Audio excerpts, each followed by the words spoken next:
नमस्कार। Study academy channel पे आपका स्वागत है। Welcome to Study Academy. महत्वपूर्ण नियुक्तियां 2022 जिसे अपॉइंटमेंट कहते हैं उसका ये वीडियो है। दोस्तों, किसी भी परीक्षा के लिए मोस्ट इम्पॉर्टेंट टॉपिक है ये नियुक्तियां जो भी हुई है 2022 में, उस सब के बारे में इस वीडियो में हम बात करेंगे। वीडियो शुरू करने के पहले मैं आपसे कहूँगा, अगर आपने इस चैनल को सब्सक्राइब नहीं किया तो आप इस चैनल को सब्सक्राइब कर लीजिए। किसी भी परीक्षा के लिए current affairs topic, static G के टॉपिक के लिए हर कुछ वीडियो आपको इस चैनल पे दिया जाएगा। और कल ही इस चैनल पे एक वीडियो अपलोड किया गया, समसामयिक घटना चक्र करंट अफेयर्स, पिछले 6 माह के करंट अफेयर्स का video series part 1 video upload किया, उसे आप ज़रूर देख लीजिए। बहुत ही इंपॉर्टेंट वीडियो है, समसामयिक घटना चक्र करंट अफेयर्स। तो इस वीडियो में हम बात करेंगे महत्वपूर्ण नियुक्तियाँ 2022 की जितनी भी नियुक्तियाँ हुई हैं उन सब के बारे में अब तक। तो चलिए वीडियो को शुरू करते हैं। अपॉइंटमेंट 2022 महत्वपूर्ण नियुक्तियाँ 2022। सबसे पहला, भारत के नए मुख्य न्यायाधीश कौन नियुक्त हुए हैं? चीफ जस्टिस ऑफ इंडिया कौन नियुक्त हुए हैं? तो इनका नाम है justice D.Y.. Chandrachud. Justice D.Y.. Chandrachud, इनका पूरा नाम क्या है? धनंजय यशवंत चंद्रचूड़। पूर्व में ये इलाहाबाद हाई कोर्ट के चीफ जस्टिस रह चुके हैं। तो और अभी ये भारत के 50वें मुख्य न्यायाधीश बने हैं, यानी कि चीफ जस्टिस ऑफ इंडिया। इनके पिताजी भी भारत के मुख्य न्यायाधीश रह चुके हैं। और ठीक इनके पहले जस्टिस उदय उमेश ललित थे। जस्टिस यू ललित, उनका कार्यकाल सिर्फ 75 दिनों का रहा, तो ये भी आप याद रखिए। जस्टिस यू ललित 49वें मुख्य न्यायाधीश थे। और 50वें मुख्य न्यायाधीश कौन बने? Justice D.Y.. चंद्रचूड़, यानी इनका पूरा नाम धनंजय यशवंत चंद्रचूड़ है। दूसरा है, इंटरनेशनल एस्ट्रोनॉटिकल फेडरेशन के उपाध्यक्ष के पद पे किसकी नियुक्ति हुई? यानी कि इंटरनेशनल एस्ट्रोनॉटिकल फेडरेशन के वाइस प्रेसिडेंट के पद पे ये नियुक्ति हुई ए.के. अनिल कुमार। ए.के. अनिल कुमार इसरो के साइंटिस्ट रह चुके हैं और इनकी नियुक्ति हुई है इंटरनेशनल एस्ट्रोनॉटिकल फेडरेशन, अंतर्राष्ट्रीय संस्था जिसका हेडक्वार्टर कहाँ है? इसका हेडक्वार्टर है पेरिस में। इंटरनेशनल एस्ट्रोनॉटिकल फेडरेशन, इसका हेडक्वार्टर है पेरिस में। तो इसके वाइस प्रेसिडेंट बने हैं ए.के. अनिल कुमार। तीसरा है, भारतीय तिब्बत सीमा पुलिस बल के नए निदेशक के पद पे किसकी नियुक्ति हुई? Who has been appointed as new DG of ITBP, Indo Tibetan border police force. तो ये हुए हैं अनीश दयाल सिंह। अनीश दयाल सिंह भारतीय तिब्बत सीमा पुलिस बल के नए निदेशक के पद पे इनकी नियुक्ति हुई है। और इसकी स्थापना कब हुई थी? 1962 में, इंडो चाइना वार के बाद 1962 में इसकी स्थापना हुई थी आईटीबीपी की। अगला है, केंद्रीय औद्योगिक पुलिस बल के नए डायरेक्टर जनरल के पद पर नियुक्ति किसकी हुई? Who has been appointed as 37th DG of CRPF central reserve police force. तो ये हुए हैं सुजोय लाल थाउसेन।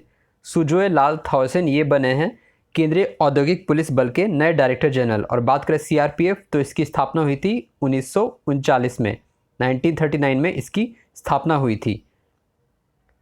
अगला है, अखिल भारतीय फुटबॉल महासंघ के नए अध्यक्ष कौन नियुक्त हुए? The newly appointed president of all India football federation. तो ये बने हैं कल्याण Choubey.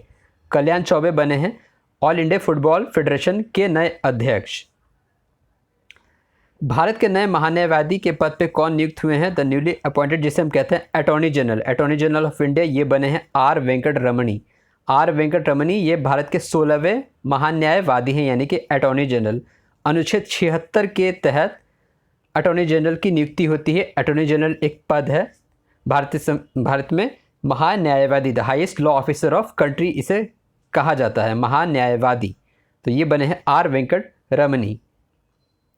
Chief of defence staff के पद पे कौन नियुक्त हुए हैं? The new appointed chief of defence staff, तो ये बने हैं general Anil Chauhan, lieutenant general Anil Chauhan. ये दूसरे सीडीएस हैं। इनके पहले जनरल बिपिन रावत थे जिनकी हेलीकॉप्टर दुर्घटना में मृत्यु हो गई थी। तो ये दूसरे चीफ ऑफ डिफेंस स्टाफ है, इनका पूरा नाम है lieutenant general Anil Chauhan. Chief of defence staff के पद पे इनकी नियुक्ति हुई। एम्स दिल्ली के नए डायरेक्टर कौन बने हैं? तो बहुत इंपॉर्टेंट है, the newly appointed director of AIIMS Delhi, ये बने हैं डॉक्टर एम श्रीनिवास। इसके पहले थे doctor Randeep Guleria. Covid time में काफ़ी उनका नाम फेमस हुआ था। तो डॉक्टर एम श्रीनिवास बने हैं एम्स दिल्ली के नए डायरेक्टर। एम्स दिल्ली जिसकी स्थापना हुई थी सन 1956 में, 1956 में। All India institute of medical science, इसकी स्थापना हुई थी 1956 में। हॉकी इंडिया के नए अध्यक्ष के पद पर किसकी नियुक्ति हुई? The president of hockey India तो इसके पद पे नियुक्ति हुई दिलीप तिर्की, जो कि खुद फॉर्मर हॉकी कैप्टन रह चुके हैं, हॉकी इंडिया के कैप्टन रह चुके हैं दिलीप तिर्की। तो इनकी नियुक्ति हुई हॉकी इंडिया के नए अध्यक्ष के पद पर। रक्षा अनुसंधान एवं विकास संगठन यानी कि DRDO, defence research and development organisation, इसके नए चेयरमैन के पद पर किसकी नियुक्ति हुई? तो इसके नए चेयरमैन बने हैं समीर वी कामत। इसके पहले थे जी सतीश रेड्डी।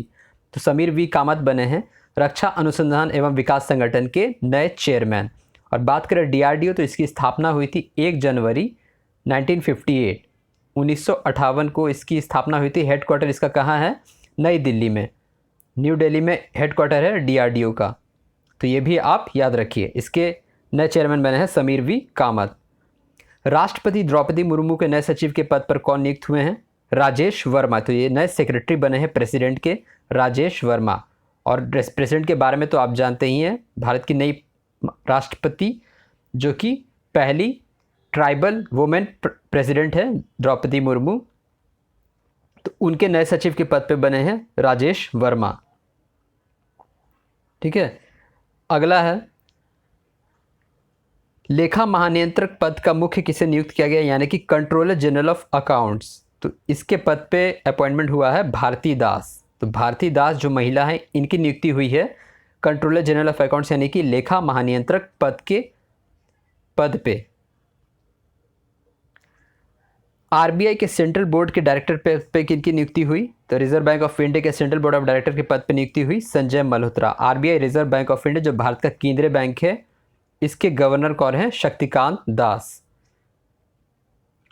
अगला है insolvency and bankruptcy board of India के चेयरमैन कौन बने हैं? तो ये बनी मामीदाला जगदेश कुमार। मामीदाला जगदेश कुमार ये बने हैं insolvency and bankruptcy board of India के चेयरपर्सन। JNU की पहली महिला कुलपति कौन बनी? जवाहरलाल नेहरू यूनिवर्सिटी दिल्ली में जो है, इसकी पहली वुमेन वाइस चांसलर कौन बनी? शांतिश्री धूलीपुली पंडित। शांतिश्री धूलीपुली पंडित। देखिए 2022 में चर्चित महिलाएं जो एक वीडियो है, उस वीडियो बहुत देखा गया, उस वीडियो को आप जरूर देखो। उसमें ये डिस्कस किया गया इनके बारे में। 2022 में जितनी भी चर्चित महिलाएं हुई हैं, करंट अफेयर्स का वो हिस्सा है वीडियो, उसमें सब कुछ डिस्कस किया गया। तो उसमें ये भी मैंने बताया है कि पहली महिला कुलपति बनी JNU की, उनका नाम है Shantishree Dhulipuli Pandit. National council of education research and training, जिसको NCERT कहते हैं, इसके डायरेक्टर कौन बने हैं? NCERT के डायरेक्टर बने हैं दिनेश प्रसाद सकलानी। NCERT के डायरेक्टर बने हैं दिनेश प्रसाद सकलानी।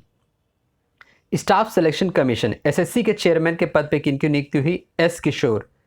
S किशोर बने SSC के नए चेयरमैन। एयर इंडिया के MD CEO कौन बने हैं? Managing director of chief executive officer, ये बने हैं कैंपबेल विल्सन। कैंपबेल विल्सन बने हैं एयर इंडिया के नए CEO। ठीक है, तो ये आप याद रखिए। CBSE की चेयरपर्सन के पद पे किनकी नियुक्ति हुई? तो ये बनी है निधि छिब्बर। निधि छिब्बर महिला हैं, ये बनी है chairperson central board of secondary education की चेयरपर्सन, इनकी नियुक्ति हुई। इनका नाम है निधि छिब्बर। सेबी के चेयरपर्सन पद पे किसकी नियुक्ति हुई? ये बहुत ही इंपॉर्टेंट है, अभी हाल में ही पूछा गया 1-2 परीक्षा में।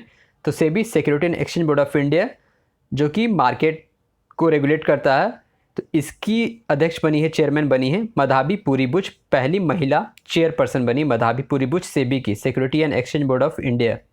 सेबी की महिला चेयरपर्सन बनी है मधाबी पूरीबुच। IRDAI इंश्योरेंस को रेगुलेट करने वाला जो भारतीय संस्था है, IRDAI insurance regulatory development authority of India, इसके चेयरपर्सन के पद पे किनकी नियुक्ति हुई? इनका नाम है देवाशीष पांडा। तो देवाशीष पांडा बने हैं IRDAI के चेयरमैन, देवाशीष पांडा। FATF यानी कि financial action task force, FATF के प्रेसिडेंट कौन बने हैं? T राजा कुमार। इससे आप कंफ्यूज मत होइएगा, ये सिंगापुर के हैं।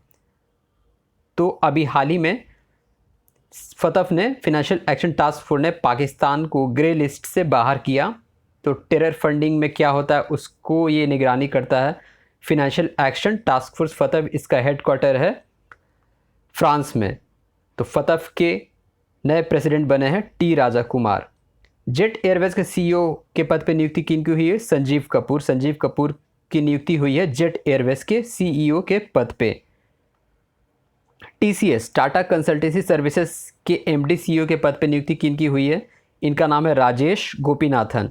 राजेश गोपीनाथन की नियुक्ति हुई है TCS टाटा कंसल्टेंसी सर्विसेज के MD और CEO के पद पे। अगला है हु अपॉइंटेड एज MD, ये हो गया। इंटरनेशनल लेबर ऑर्गेनाइजेशन यानी कि अंतर्राष्ट्रीय श्रम संगठन के DG डायरेक्टर जनरल के पद पे किन की नियुक्ति हुई है? ये नियुक्ति हुई है Gilbert Fosun Houngbo. Gilbert Fosun Houngbo ILO जिसका हेडक्वार्टर है जिनीवा में, जिनीवा स्विट्ज़रलैंड में इसका हेडक्वार्टर है अंतर्राष्ट्रीय श्रम संगठन। इसके डायरेक्टर जनरल के पद पर नियुक्ति हुई है गिलबर्ट फोसुन होंगबो। अगला है UPSC के चेयरमैन के पद पर किनकी नियुक्ति हुई? संघ लोक सेवा आयोग के चेयरमैन के पद पर नियुक्ति हुई है डॉक्टर मनोज जोशी। तो डॉक्टर मनोज सोनी। तो डॉक्टर मनोज सोनी की नियुक्ति हुई है UPSC के चेयरमैन के पद पे। भारत के नए विदेश सचिव के पद पे किनकी नियुक्ति हुई है? Foreign secretary of India. तो ये बने हैं विनय मोहन क्वात्रा। विनय मोहन क्वात्रा भारत के नए विदेश सचिव के पद पे इनकी नियुक्ति हुई है। भारतीय पुरातत्व सर्वेक्षण के डायरेक्टर जनरल के पद पे किनकी नियुक्ति हुई? यानी कि जियोलॉजिकल सर्वे ऑफ इंडिया, इसके पद पे नियुक्ति हुई है S Raju. Doctor S Raju बने भारतीय पुरातत्व सर्वेक्षण के डायरेक्टर जनरल यानी कि जियोलॉजिकल सर्वे ऑफ इंडिया, जिसका हेडक्वार्टर कोलकाता में है। चीफ ऑफ आर्मी स्टाफ कौन बने? यानी चीफ ऑफ आर्मी स्टाफ ये बने हैं जनरल मनोज चंद्रशेखर पांडे। जनरल मनोज चंद्रशेखर पांडे ये बने हैं chief of army staff. Bharat सरकार के मुख्य स्वास्थ्य सलाहकार कौन नियुक्त हुए? अजय कुमार सूद यानी कि principal scientific adviser of India, ये बने हैं अजय कुमार सूद। ये भी बहुत इंपॉर्टेंट है। देखिए इस वीडियो में जो भी बताया जा रहा है सभी इंपॉर्टेंट है, इसलिए आप वीडियो को पूरा एंड तक जरूर देखें। तो अजय कुमार सूद भारत सरकार के मुख्य स्वास्थ्य सलाहकार के पद पे इनकी नियुक्ति हुई है। अगला है भारतीय हज समिति के मेंबर कौन बने हैं? हज कमेटी ऑफ इंडिया। तो ये बने हैं C मोहम्मद फैजी। C मोहम्मद फैजी बने हैं भारतीय हज समिति के member. NITI Aayog national institution of transforming India, NITI Aayog के उप प्रधान कौन नियुक्त हुए? यानी कि वाइस चेयरमैन सुमन के बेरी। सुमन के बेरी ये बने हैं vice chairman of NITI Aayog. सुमन के बेरी बने हैं नीति आयोग के वाइस चेयरमैन। और नीति आयोग के प्रेसिडेंट अध्यक्ष कौन होते हैं? भारत के प्रधानमंत्री जो भी नरेंद्र मोदी हैं। और इसकी स्थापना कब हुई थी नीति आयोग की? 2015 में। इससे पहले प्लानिंग कमीशन था ये, तो ये बना फिर नीति आयोग ट्रांसफॉर्म हुआ 2015 में, इसकी स्थापना हुई। तो इसके वाइस चेयरमैन बने सुमन के बेरी। नास्कॉम के चेयरपर्सन कौन नियुक्त हुए? नास्कॉम के चेयरपर्सन नियुक्त हुए हैं कृष्णन रामानुजन बने हैं नास्कॉम के चेयरपर्सन। दिल्ली के उपराज्यपाल कौन नियुक्त हुए हैं? ये भी बहुत इंपॉर्टेंट है, विनय कुमार सक्सेना यानी कि lieutenant governor of Delhi Delhi के LG विनय कुमार सक्सेना ये बने हैं। चीफ इलेक्शन कमिश्नर यानी कि मुख्य चुनाव आयुक्त कौन नियुक्त हुए हैं? मुख्य चुनाव आयुक्त ये बने हैं राजीव कुमार। ये भारत के 25वें मुख्य चुनाव आयुक्त हैं Rajiv Kumar, chief election commissioner. Private secretary to PM कौन बने हैं? यानी कि प्रधानमंत्री के खास सचिव कौन बने हैं? विवेक कुमार बने हैं प्रधानमंत्री के खास सचिव यानी कि प्राइवेट सेक्रेटरी।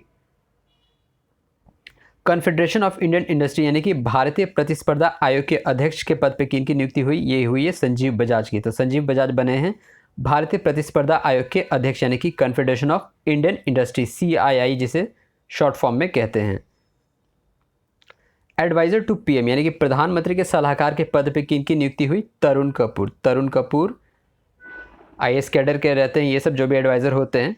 तो तरुण कपूर बने हैं प्रधानमंत्री के सलाहकार। ये भी आप याद रखिएगा, खास सचिव, खास सलाहकार, ऑफिशियल सेक्रेटरी, ये सब याद रखिएगा। तो एडवाइज़र हैं तरुण कपूर। और इसके पहले क्या बताया गया था? प्राइवेट सेक्रेटरी ये हैं Vivek Kumar. Chairperson of CBDT यानी कि central board of direct taxes, केंद्रीय प्रत्यक्ष कर बोर्ड के चेयरपर्सन कौन बने? संगीता सिंह। ये बनी है Sangeeta Singh central board of direct taxes की चेयरपर्सन यानी कि केंद्रीय प्रत्यक्ष कर बोर्ड की चेयरपर्सन। इंडिगो एयरलाइंस के चीफ एग्जीक्यूटिव ऑफिसर कौन बने? इंडिगो एयरलाइंस के चीफ एग्जीक्यूटिव ऑफिसर बने हैं पीटर एल्बर्ट्स बने हैं इंडिगो एयरलाइंस के चीफ एग्जीक्यूटिव ऑफिसर। अंतर्राष्ट्रीय मुद्रा कोष के एशियाई प्रशांत क्षेत्र के डिपार्टमेंट के डायरेक्टर कौन बने हैं, यानी कि IMF इंटरनेशनल मॉनेटरी फंड का एशिया और पैसिफिक डिपार्टमेंट होता है, उसके डायरेक्टर कौन बने हैं? भारतीय कृष्ण श्रीनिवासन बने हैं अंतर्राष्ट्रीय मुद्रा कोष के एशियाई प्रशांत क्षेत्र के डिपार्टमेंट के डायरेक्टर। नीति आयोग के CEO कौन बने हैं? Chief executive officer of NITI Aayog, ये बने हैं परमेश्वरन अय्यर, इसके पहले थे अमिताभ कांत। तो परमेश्वरन अय्यर बने हैं नीति आयोग के CEO। नेशनल इंफॉर्मेटिक्स सेंटर यानी कि राष्ट्रीय सूचना विज्ञान केंद्र के डायरेक्टर जनरल कौन बने हैं? ये बने हैं राजेश गेरा, director general of national informatics centre, राष्ट्रीय सूचना विज्ञान केंद्र के डायरेक्टर जनरल बने हैं राजेश गेरा। NARCL national assets reconstruction company limited यानी कि बैड बैंक जिसको कहा जाता है, इसके MD कौन बने हैं? नटराजन सुंदर, बैड बैंक के MD बने हैं NARCL, इसके MD CEO कौन बने हैं? नटराजन सुंदर। G20 नए शेरपा कौन बने हैं भारत के लिए? Who became the new G20 Sherpa from India? ये बने हैं अमिताभ कांत। तो G20 में भारत के शेरपा बने हैं Amitabh Kant. NSE national stock exchange के MD CEO कौन बने हैं? ये बने हैं Ashish Kumar Chauhan. National stock exchange जो कि भारत का सबसे बड़ा स्टॉक एक्सचेंज है NSE, तो इसके बने हैं MD CEO कौन? आशीष कुमार चौहान। भारतीय क्रिकेट नियंत्रण बोर्ड यानी कि BCCI, इसके नए अध्यक्ष कौन नियुक्त हुए हैं? The newly appointed president of BCCI, ये बने हैं रॉजर बिन्नी। ये BCCI के 36वें प्रेसिडेंट है, इसके पहले थे सौरव गांगुली। तो रॉजर बिन्नी बने हैं। तो भारतीय वर्ल्ड कप जो 1983 में इंडिया टीम जो जीती थी वर्ल्ड कप, उस टीम का हिस्सा भी थे ये रॉजर बिन्नी। तो ये BCCI के 36वें अध्यक्ष बने हैं। तो ये था अपॉइंटमेंट महत्वपूर्ण नियुक्तियाँ 2022 का वीडियो। ये वीडियो आपको कैसा लगा और बाकी के वीडियो ज़रूर देखें जो अभी हाल ही में आपको दिए गए इस चैनल पे समसामयिक की घटना चक्र, करंट अफेयर्स, SSC CGL का जो GK मैराथन है, उन सारे वीडियोज़ को आप ज़रूर देखें। वीडियो देखने के लिए आपका बहुत बहुत धन्यवाद।